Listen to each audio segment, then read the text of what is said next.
সিরাজগঞ্জে ডাকাতের কবলে জামায়াত নেতারা, অর্থ মোবাইল সহ সর্বস্ব লুট। দেশের অবস্থা ভালো না বলছেন কাদের সিদ্দিকী। জানাবো দিল্লি ইস্যুতে ডক্টর ইউনূসের সুরে কথা বলার সাহস পাচ্ছে না, বিএনপিকে ভারত নীতি সুস্পষ্ট করতে হবে।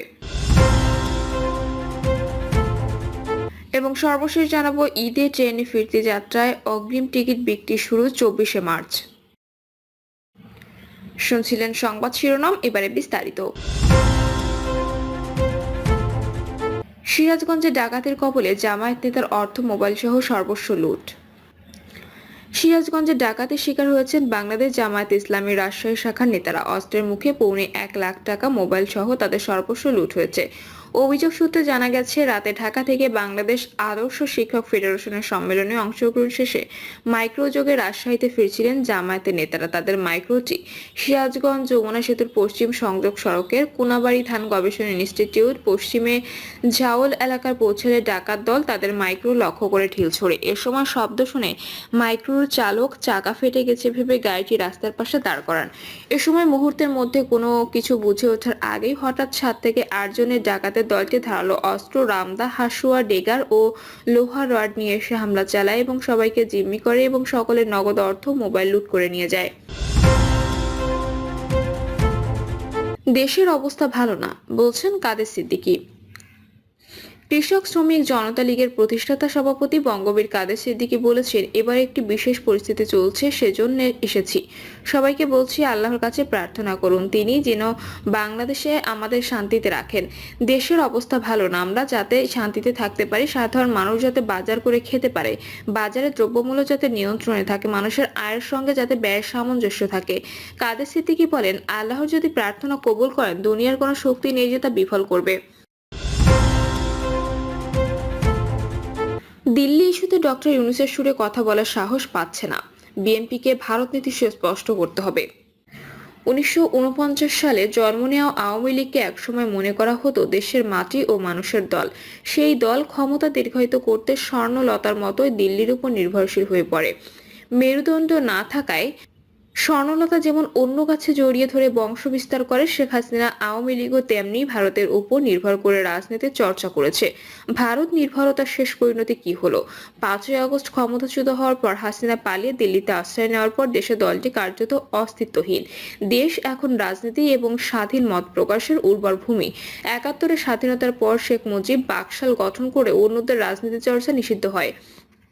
1/11-এর পর রাজনীতির উপর কিছুদিন নিষেধাজ্ঞা ছিল। শেখ হাসিনা ক্ষমতায় এসে আদালতের ঘাড়ে বন্দুক রেখে জাতীয় সংসদের সংবিধান সংশোধন করে তত্ত্বাবধায়ক সরকারের অধীনে নির্বাচন ব্যবস্থা তুলে দেওয়ার পর রাজনীতি কার্যত ঘরবন্দি ছিল। 2014 সালে পাতানো নির্বাচনের পর দীর্ঘদিন জামায়াতের অফিসগুলো বন্ধ করে দেওয়া হয়।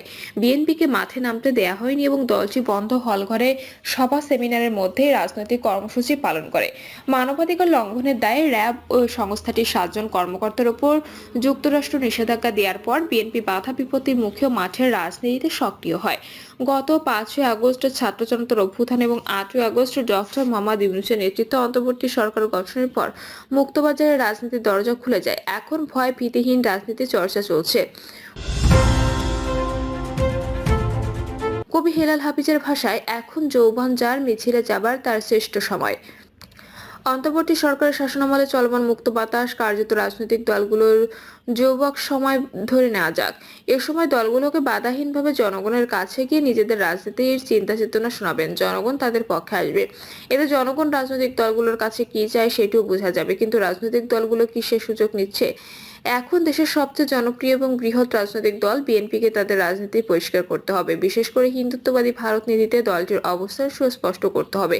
প্রবাদে রয়েছে, আত্মীয় পরিবর্তন করা যায় কিন্তু প্রতিবেশী পরিবর্তন করা যায় না। কিন্তু হিন্দুত্ববাদী ভারত এমন প্রতিবেশী যে ওই দেশটির সঙ্গে প্রতিবেশী কোনো দেশের সুসম্পর্ক নেই। নেপালে, পাকিস্তান, চীন, মালদ্বীপ সবার সঙ্গে দা কুমড়া সম্পর্ক। ভুটান ও শ্রীলঙ্কা, আফগানিস্তানের সঙ্গে শীতল সম্পর্ক।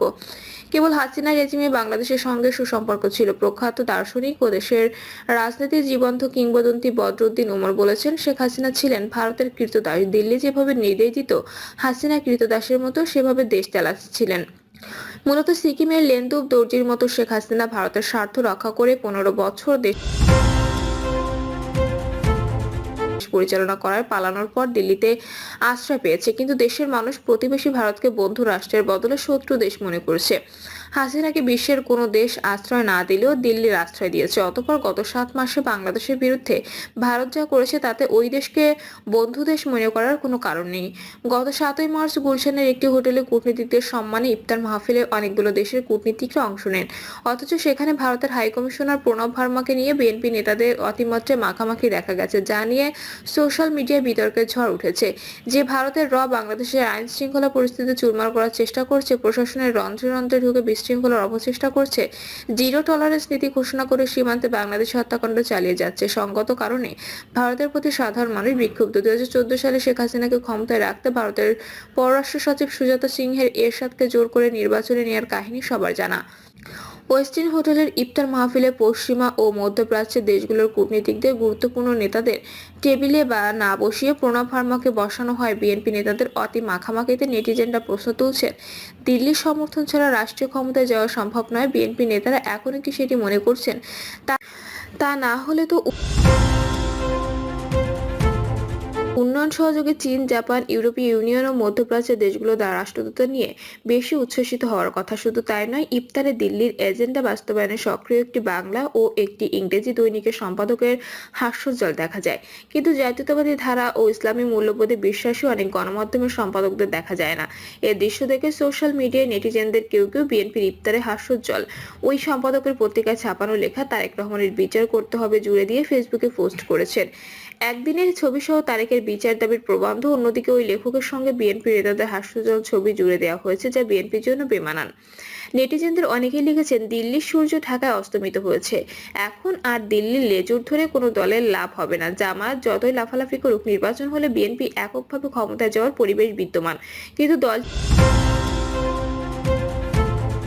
নেতাদের জনগণের চিন্তা চেতনা ও মনন বুঝতে হবে। দিল্লির এজেন্ডা বাস্তবায়নকারীদের সঙ্গে মাখামাখি কমাতে হবে, কারণ জনগণকে আর ফাঁকি দেওয়া যাবে না। শ্রীলঙ্কার গণভ্যুত্থানের পর জনগণের মনন বুঝতে না পারায় নির্বাচনে বিরাট বিরাট দলের প্রভাবশালী নেতাদের কম বয়সী অনুরা কুমারা দিশানায়কের হাতে ধরাশায়ী হতে হয়েছে। বাংলাদেশের ছাত্র জনতার অভ্যুত্থানের নেতৃত্ব দেওয়া তরুণ নেতারা নতুন রাজনৈতিক দল জাতীয় নাগরিক পার্টি গঠন করেছে। রাজনীতির মাঠে যারা এখন হাসিনার বিচার এবং ভারতের চাণক্য নীতির বিরুদ্ধে কঠোর অবস্থান রয়েছেন। সাংগঠনিক ভীতি দুর্বল হলে মানুষ যা শুনতে চায় তারা যে আওয়াজ তুলছেন, ফলে ব্যাপক জনসমর্থিত বিএনপিকে ভারত নীতি সুস্পষ্ট করতে হবে। নির্বাচনের মাধ্যমে আগামীতে ক্ষমতায় গেলে ভারত নীতি কেমন হবে মানুষ আগেই বুঝতে চায়, কারণ দিল্লির সঙ্গে মাখামাখির রাজনীতি মানুষ পছন্দ করছে না। দিল্লির সঙ্গে মাখামাখি করে লেন্দুব দর্জি সিকিম খুইয়েছেন। হাসিনা